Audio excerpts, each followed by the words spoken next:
नमस्कार, मी विशाल परदेशी. या विशेष शोमध्ये आपलं सगळ्यांचं स्वागत. आपण बघतोय सध्याच्या स्थितीला की चीनच्या कुरापती अद्यापही सुरूच आहेत आणि चीनला चोख उत्तर देण्यासाठी भारत समर्थ आहेच. पण अमेरिकेची साथ जर भारताला मिळाली तर बलशाली भारत अमेरिकेसोबत चीनला दोन हात करणं कठीण जाणार आहे. हे वास्तव आहे. चीन विरोधात आता भारत आणि अमेरिका एकत्र येताना दिसत आहेत. तशी सुरुवात झाली असं म्हणायला काहीच हरकत नाही, कारण त्या पद्धतीच्या घडामोडी घडताना दिसत आहेत. यामध्ये आपण जर लक्षात घेतलं तर चीन विरोधात आता भारत आणि अमेरिका एकत्र येताना दिसत आहेत. तशा घडामोडी घडत आहेत, तशी सुरुवात झाली आहे असं म्हणायला हरकत नाही, कारण दक्षिण चीनी समुद्रात अमेरिकेच्या युद्धनौका आता उतरल्या. अमेरिकेने सरावासाठी या युद्धनौका पाठवल्या असल्याचं म्हटलंय. पण या युद्धनौकांमुळे चीनला भारत अमेरिका एकत्र असल्याचा संदेश गेलाय असं म्हटलं तर वावगं ठरणार नाही. भारत चीन तणावादरम्यान अमेरिकेचं महत्त्वाचं पाऊल असल्याचं हे म्हटलं जात आहे. आणि याच पार्श्वभूमीवर भारत चीन वादावर सर्वच अनुषंगानं चर्चा करण्यासाठी आज आपण या शोमध्ये वेगवेगळे मुद्दे तपासून बघणार आहोत.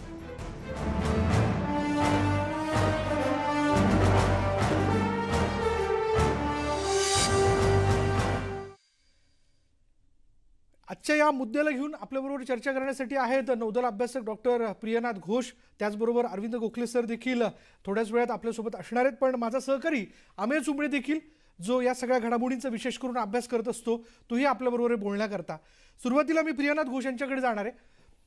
काल नरेंद्र मोदींनी लडाखमध्ये भेट देणं, जवानांशी संवाद साधणं, वारंवार आपल्या भाषणामध्ये असं म्हणणं की लडाख, लेह लडाख हा आपल्या भारताचा मुकुट आहे. एक प्रकारे चीनला त्यांनी इशारा देऊन टाकला होता की आता आम्ही बचावात्मक भूमिका घेणार नाही. आणि आज अमेरिकेने दक्षिण चीनच्या समुद्रात समुद्र नौका पाठवण्याचा निर्णय घेणं, नौदल नौका पाठवण्याचा निर्णय घेणं, काय नेमका अर्थ लावता येईल याचा?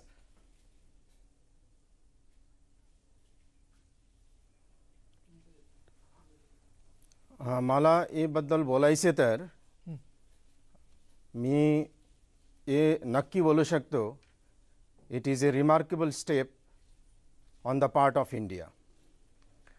कल मोदी जी ने जो सरप्राइज़ विजिट करके लद्दाख में ले कि जो मैसेज दिया है, दिस वाज एक्सपेक्टेड फ्रॉम माय साइड. हमको सबको मालूम है कि 15 जून और 16 जून रात को जो कुछ हुआ है, इस सिलसिला में गवर्नमेंट का क्या रणनीति प्लस हमारे जो डेमोक्रेटिक प्रोसेस में जो अपोजिशन है उनके क्या जो स्टेटमेंट है आते गया. हम एक स्ट्रेटजिक स्टूडेंट्स होने के नाते पिछले जब आपके चैनल ने हमको ये सवाल पूछा था तो हमने क्लियर कट बोल दिया था कि this is the high time that we must have to check China to prevent their expansionist policy. उसी समय हमने बोला कि चाइना को हम भरोसा नहीं कर सकते क्योंकि उनका जो बेसिक जो फॉरेन पॉलिसी है, ये सिर्फ उनका किसी का ज़मीन ग्रैब करना, ये सिलसिला आज से नहीं है, ये 1950 से चालू है जी. तो इसी संदर्भ में जब हमारे अपोजिशन पार्टी और जो भी अलग अलग पॉलिटिकल पार्टी ने जो कुछ भी बताया, तो मेरा ये कहना है कि देश के हित में कि हमने सब एक होना बहुत ज़रूरी है. Time and again we have proved जो ऐसा कोई सिचुएशन में कि हम सभी इकट्ठे हैं. तो मोदी जी ने जो कुछ कल उनके भाषण में बोला है, इसका जो मैसेज सिर्फ चाइना के लिए नहीं है, सारा हमारे देशवासियों के लिए है. प्लस इस दुनिया में जितने सारे देश है जो वर्ल्ड कम्युनिटी को भी गया है जी. और अभी आपने देखा होगा कि कोरोना वायरस के इश्यू लेके सारे विश्व में एक जो वातावरण सृष्टि हुआ, इसमें हम ये भी बात आपको बताया कि सभी के नज़र चाइनीज के ऊपर है. जी जी, वो नाराज है, चीन पर खास करके नाराज है कोरोना के इस सिच्युएशन के बारे में. कारण सगळ्यांचं असं म्हणणं पडतंय की या आणि ते वास्तव आहे मुळात की हा जो विषाणू ज्या पद्धतीने पसरला सगळ्या जगभरात त्याला चीन हा कारणीभूत आहे. कारण सुरुवातीला चीन याबद्दलची माहिती लपवली होती. पण आत्ताचा मुद्दा आपण बघतोय, पुढलं एक्सटेन्शन ज्याला आपण म्हणूयात की अमेरिकेने घेतलेली जी भूमिका आहे, म्हणजे हा केवळ योगायोग म्हणायचा की असंही डोनाल्ड ट्रम्प यांच्या मनात चीनबद्दल राग आहे या कोरोनाच्या सगळ्या मुद्द्याला घेऊन, आणि वारंवार त्यांनी त्यांच्या बोलण्यात तो व्यक्त केलेला आहे. विशाल, आंतरराष्ट्रीय राजकारण कसं असतं की म्हणायला तर योगायोग आहे, कोणी असं म्हणत नाही की हां तिकडे मोदी गेले म्हणून आम्ही पाठवलं. सो असं म्हणजे ऑफिशियली ऑन पेपर तो योगायोग आहे, पण असे योगायोग कधी असे काही होत नसतात. ह्याच्यामध्ये सर्वात मोठी जी महत्त्वाची गोष्ट आपण बघितली पाहिजे की चीन, जसं काल आपल्या पंतप्रधानांनी उल्लेख केला तिकडे लेहमध्ये, की चीन हा विस्तारवादी देश आहे. ही आपण जर का लक्षात घेतली, आता म्हणजे आपल्याही देशाचे काही अन्य देशांशी वाद नाही आहेत का, तर आहेत. पण म्हणून काही भारत कोणत्या देशाची, म्हणजे श्रीलंकेचं उदाहरण घ्या किंवा मालदीवचं उदाहरण घ्या, त्यांच्याशी ट्रेडवरून किंवा करून वाद असतील, पण तुमची भूमीच आमची आहे अशी भूमिका भारत कधी घेत नाही, जे आपले छोटे जे आहेत शेजारी. पण चीनचं असं नाही आहे. आणि ह्यामध्ये महत्त्वाचं आपण असं बघितलं पाहिजे की हे पहिल्यांदा असं घडलेलं आहे की दक्षिण चीनी समुद्रामध्ये चीनी नौदलाचा सराव आधीच सुरू होता. तो सुरू असताना अमेरिकेने तिकडे आपलं युद्धनौका पाठवणं हे पहिल्यांदा घडलेलं आहे. हे आधी घडलेलं नाही. आणि ह्याच्यामध्ये दुसरी गोष्ट अशी आहे की अमेरिकेचे संरक्षण मंत्री जे आहेत माईक पॉम्पिओ, त्यांनी अगदी हे ऑफिशियल करता राहिले ते ट्विटरवर. ते म्हणाले की दक्षिण आशियामध्ये जे आमचे मित्र आहेत त्यांच्या आम्ही सोबत आहोत. अरे दक्षिण आशियामध्ये अमेरिकेचा मोठा मित्र कोण आहे तर आपण. तर ही एक गोष्ट आहे. आणि त्यांनी हेही ट्विट केलं की चीनचा विस्तारवाद किंवा चीनच्या कुरघोड्या आम्ही खपवून घेणार नाही. तर ह्याच्यामध्ये आणि कसं असतं, आंतरराष्ट्रीय ह्याच्यामध्ये थेट बोलायचं नसतं किंवा प्रत्येक वेळेस काही हल्ले करायचे नसतात, पण सिग्नल द्यायचे असतात, इशारे द्यायचे असतात.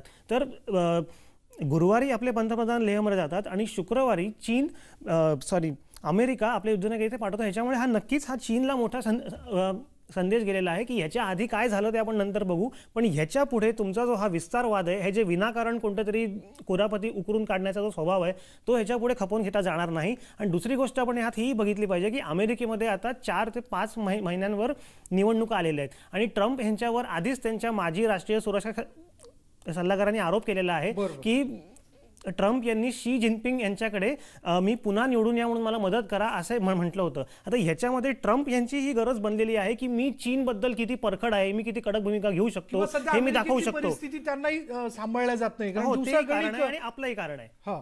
दुसऱ्याकडे कोरोनाग्रस्तांची संख्या तिथे वाढताना दिसते आहे, बरोबर ना. ते एक कारण असावं. त्या सगळ्याच्यात त्यांना आता अमेरिकन सगळ्या नागरिकांसमोर स्वतःला सिद्ध करून दाखवणं पुन्हा एकदा निवडणुकीच्या पार्श्वभूमीवर हे गरजेचं असणार आहे. घोष सरांकडे मी जातो. घोष सर, क्या ये कोशिश है, भले ही ऑफिशियली डिक्लेयर नहीं किया गया है, पर ये कोशिश है कि चीन को चारों तरफ से घेरा जाए? इसमें कोई भी शंका नहीं मेरा मन में as an individual.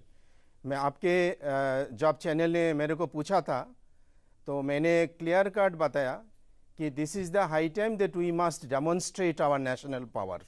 Enough is enough. हमने चाइना को बहुत सहन किया 1962 ऑनवर्ड्स. अभी जो इंडिया है वो 1962 का इंडिया नहीं है, ये सारे दुनिया को मालूम है, बट लेकिन हमने इसको प्रूव नहीं किया. And this is the high time we must prove. और मुझे लगता है कि इससे और अच्छे समय नहीं हो सकता है कि चाइना को एक सबूत सिखाने का. अभी हम पर्सनल लेवल में अगर हम सभी को ही बोलना चाहते हैं कि मिलिट्री बैलेंस के तरफ हम देखेंगे, China is far more superior in terms of their armaments as well as their military spending.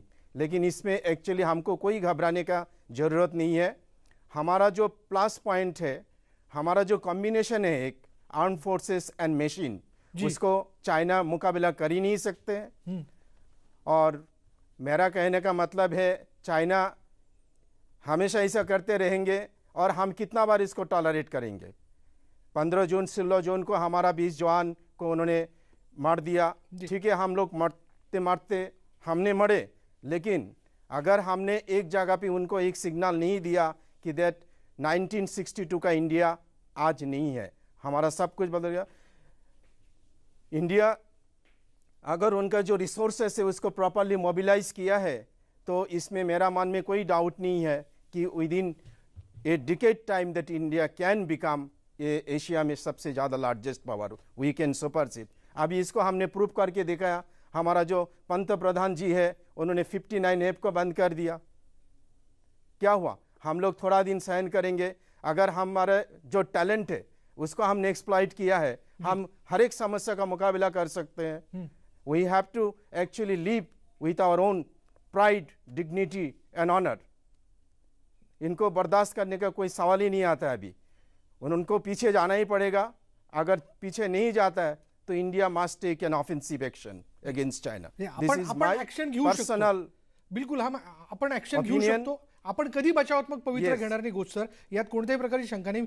आम्ही दोन गोष्टी आहेत तसं बघायला गेलं तर कोरोनाची सगळी परिस्थिती आणि त्याच्यात आपण एकजुटीने पुढे यायला हवं। हेच देशाचे सगळेच राष्ट्राध्यक्ष बोलताना दिसतात आणि त्या अनुषंगाने होताना पण दिसत आहे। पण दुसरी एक गोष्ट या सगळ्या याच्यात आहे ती म्हणजे यापूर्वी जर आपण बघितलं तर नरेंद्र मोदी आणि ट्रम्प यांची जवळीक राहिलेली आहे। भलेही हे अधिकृतरित्या घोषित करण्यात आलेलं नाही आहे, त्यांनी युद्धनौका का त्यांनी पाठवल्या किंवा त्याच्या पाठीमागे नेमकं काही कारण आहे, पण या म्हणजे पूर्व ज्या घडलेल्या घटना त्या देखील आपण लक्षात घ्यायला पाहिजे। हो विशाल, नक्कीच कसं आहे की एक 2002 किंवा 2003 पासून किंवा या आपण 2000 जेव्हा आपण अमेरिकेशी अणुकरार केला तेव्हापासूनच अमेरिका आणि भारत हे जवळ आलेले आहेत आणि आपण जे आहोत ती अमेरिकेसाठी मोठी बाजारपेठही आहोत आणि आता आपले संबंध जे आहेत ते स्ट्रॅटेजिक लेवलवर म्हणजे सामरिक पातळीवर आपले हे आपले संबंध गेलेले आहेत। आणि त्याच्यामुळे म्हणजे आधी ओबामा असतील किंवा त्याच्या म्हणजे ओबामांच्या आधी बुश असतील, बुश, ओबामा आणि आता ट्रम्प या सर्व अध्यक्षांची गरज झालेली आहे की भारताशी त्यांना चांगले संबंध राखून ठेवायचे आहेत, कारण त्यांना माहीत आहे की अमेरिकेचा क्रमांक 1 किंवा 2चा शत्रू हा चीन आहे आणि चीनचे शेजारी आपण आहोत आणि आपलंही एकमेकांची पटत नाही चीन आणि भारताचं। बरोबर, त्याच्यामुळे शत्रूचा शत्रू हा मित्र असतो। सो हेही एक लॉजिक आहे अमेरिकेचं। आणि दुसरी एक गोष्ट आपण चीनबद्दल जर का बघितली विशाल, ही खूप महत्त्वाची गोष्ट आहे। एकीकडे जे चीनचे अध्यक्ष आहेत शी जिनपिंग, त्यांनी स्वतःला आता आजन्म अध्यक्ष म्हणून घोषित केलेला आहे, पण याचा अर्थ त्यांच्यासमोर कोणत्याही अडचणी नाही अशातला भाग नाही आहे। कारण चीनमध्ये जरी लोकशाही नसली तरी चीनमध्ये जो एकमेव पक्ष आहे जो सत्तेत आहे त्या पक्षात आजही सुदैवाने थोडीशी लोकशाही टिकून आहे। त्या पक्षामध्येच अनेक नेते हे जिनपिंग यांच्या या निर्णयाशी सहमत नाही आहेत की तुम्हीच आजन्म अध्यक्ष राहणार। आणि दुसरी गोष्ट अशी आहे की कोरोनाचा फैलाव ही म्हणजे कोरोनाचा उगम चीनमध्ये झाला। कोरोना वुहानसारख्या ह्याच्यामध्ये अनेक लोकांचा तिकडे जीव गेला, हजारो लोकांचा। त्याची खरी संख्या आपल्याला कधी कळणार नाही कारण चीनला खरं बोलण्याची सवय नाही आहे आजही। पण ह्या सगळ्यामुळे जिनपिंग ही अडचणीत आले आहेत। आणि चीनची दुसरी एक गोष्ट जर का आपण बघितली तर चीनचे शेजारी देश किती आहेत तर 14, इतका तो आगडबंब देश आहे। पण महत्त्वाची गोष्ट म्हणजे 14 पैकी 12 देशांची यांची सीमेची भांडणं आहेत। म्हणजे आता ह्याच्यावरून म्हणजे जगात कोणीही ओळखू शकेल की विस्तारवादी किंवा जास्त संघर्षाची खुमखुमी असणारा देश कोण आहे, आपण आहोत की चीन आहे? चीन आहे, निश्चितच चीन आहे। अरविंद गोखले सर पण आहेत आपल्याबरोबर। मी जसं म्हटलं होतं की थोड्या या चर्चेमध्ये आपल्याबरोबर सहभागी होत आहेत। सर, मी हा सगळ्यांनाच पडलेला एक क्षणाचा प्रश्न आहे, जेव्हा की ही बातमी येते की दक्षिण चीन समुद्रामध्ये अमेरिका चीनचा नौदल सराव सुरू असताना आपल्या युद्धनौका पाठवत आहे, नेमका याचा अर्थ काय काढायचा? थोडंसं आपण मागे जाऊन बघूया। जपानमध्ये 1 सप्टेंबर 2014 नरेंद्र मोदी गेले होते। त्यावेळेला त्यांनी तिथून चीनला इशारा दिला होता आणि त्यांनी असं सांगितलं होतं त्यावेळेला की 18व्या शतकात जे काही दृश्य दिसत होतं त्याची पुनरावृत्ती आता होताना दिसते। म्हणजे काय तर आता कोणताही देश हा दुसऱ्या देशामध्ये एन्क्रोचमेंट करून किंवा समुद्रात घुसून किंवा त्या देशाच्या कोणत्याही भागावरती कब्जा करून जर असं करत असेल तर ही प्रवृत्ती फार काळ चालणार नाही, हे 2014 मध्ये सांगितलं होतं। आणि त्याचं जवळपास पुनरावलोकन हे महाबलीपुरम मध्ये किंवा वुहानच्या बैठकीमध्ये शी जिनपिंग यांच्या बरोबरच्या झालेल्या चर्चेमध्ये झालेलं होतं। आता हे सगळं लक्षात घेतल्यानंतर आपण असं बघितलं पाहिजे की काल जे मोदींनी लेहला भेट दिली त्या भेटीमध्ये सुद्धा त्यांनी सांगताना हे स्पष्ट केलं की चीनचा हा जो विस्तारवाद आहे तो आता आम्ही खपवून घेणार नाही। त्यांनी कुठेही थेटपणानं चीनचं नाव घेतलं नाही, पण त्यांची जी देहबोली होती, त्यांचे जे इशारे होते ते स्पष्ट होते। ते एका बाजूला चीनला इशारा होता, दुसरीकडे पाकिस्तानला इशारा होता। आणि आता अलीकडच्या काळामध्ये म्हणजे गेल्या महिन्यामध्ये जर आपण बघितलं तर पाकिस्तान व्याप्त काश्मीर मधल्या स्कर्डू विमानतळावरती चीनची विमानं येऊन दाखल झालेली होती. आणि अशी किती विमानं दाखल झाली होती तर जवळपास 40 विमानं. त्याचा फोटो, त्याची छायाचित्र ही आपल्याकडच्या काही माध्यमांमध्ये प्रसिद्धही तेव्हा झालेली होती. असं असताना त्याचा इन्कार पाकिस्तानने केला की असं काही घडलेलं नाही वगैरे, परंतु वस्तुस्थिती असं सांगते की स्कर्डू विमानतळ हा लेहपासून जेमतेम 100 किलोमीटरवरती आहे आणि त्याचा वापर पाकिस्तानच्या ऐवजी चीनकडून जास्तीत जास्त केला जाईल. आणि चीनला आता तो जो रस्ता आहे तो मोकळा करायचा आहे आणि त्यांना कुठपर्यंत जायचंय तर त्यांना या सगळ्या बाबतीमध्ये त्यांना तो पाकिस्तान चायना पाकिस्तान जो कॉरिडॉर आहे, आर्थिक महामार्ग आहे, तो सेफ करायची त्यांची भूमिका दिसते. पण तो सेफ राहणार नाही हेही इतकंच उघड आहे, कारण तो भारताच्या म्हणजे पाकिस्तान व्याप्त काश्मीरमध्ये किंबहुना भारताच्या भूभागामधून जात असल्यामुळं त्याला आपला आक्षेप आहे आणि तो आक्षेप राहणार आहे. आणि कायम आपण त्याला तिथे टोचत राहणार आहोत आणि कायम त्याला आपण ते दाखवून देणार आहोत की हा आमचा प्रदेश आहे, तुम्ही इथून जाऊ शकत नाही. हा एक अगदी सर, आपण आणखीन बोलणार आहोत. मी ब्रेक नंतर पुन्हा एकदा या मुद्द्याला घेऊन पूर्ण करण्याकरता आपल्याकडे येतो. पण यानंतर वेळ झाली का ब्रेकची. ब्रेक घेऊयात. पहा फक्त न्यूज 18 लोकमत.